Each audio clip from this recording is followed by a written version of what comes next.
వీక్షకులందరికీ నమస్కారం. చదువుతున్నది తందనాలు.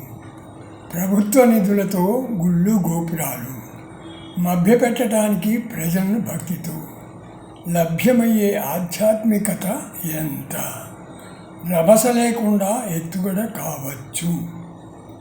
టీవీ, స్మార్ట్ ఫోన్లే లోకం నేడు. ఎవ్వరి ప్రమేయం అవసరం లేదు. ఇవి ఉంటే అవసరం లేదు అన్నపానీయాలు, కావాలనే వచ్చే అతిథులు అడ్డమే. తెలుగుకు తెగులు పట్టుకుంది. బలవంతంగా ఆంగ్ల పదాలు కలగాపులగంగానే అర్థమయ్యేది. అలవోకగా అర్థం కావాలంటే ఆంగ్లం ఉండాలి. మనసుతోనే మన ఆటలన్నీ. దానిని కాదని ఏ నిర్ణయమూ ఉండదు. దాని తర్జన భర్జన తర్వాత కానీ అంతిమ నిర్ణయం అమలవుతుంది. రోడ్డు ప్రమాదాలను పట్టించుకోరు. నడి రోడ్డు మీద వదిలేస్తారు. వడివడిగాను వెళతారు. మడికట్టుకొని చూస్తారు మనకెందుకులే అని. కాలచక్రం గిరున తిరుగుతున్నది. చలనం లేకుండా చేయాలనే ప్రయత్నం వలవేసి బంధించాలని. కలలోనైనా సాధ్యపడదే, మరి ఎలాగా?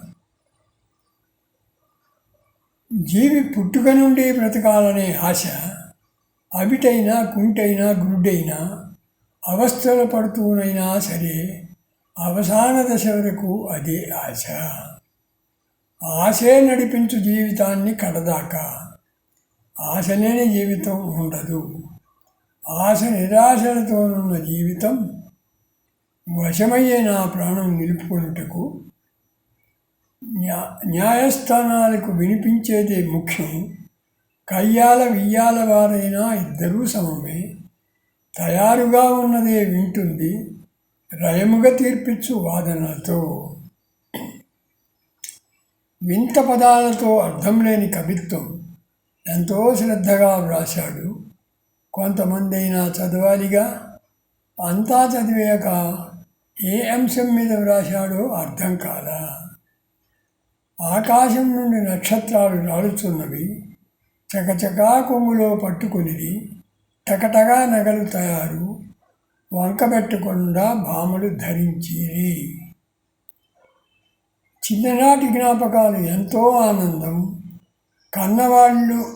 కన్నవాళ్ళ మురిపాలు, ప్రేమలు అన్నీ ఇన్ని అని చెప్పలేము కదా. ఎన్ని గుర్తు చేసుకున్నా అంతా ఆనందమే. ఎన్ని గుళ్ళు తిరిగినా లభించే పుణ్యం ఎంత. కొన్ని గుళ్ళు మిగిలి ఉండవచ్చు. అన్ని పుణ్యాలతో జీవితం ధన్యమేనా? కానీ నేత్రానందం తప్పక వచ్చు. నమస్తే.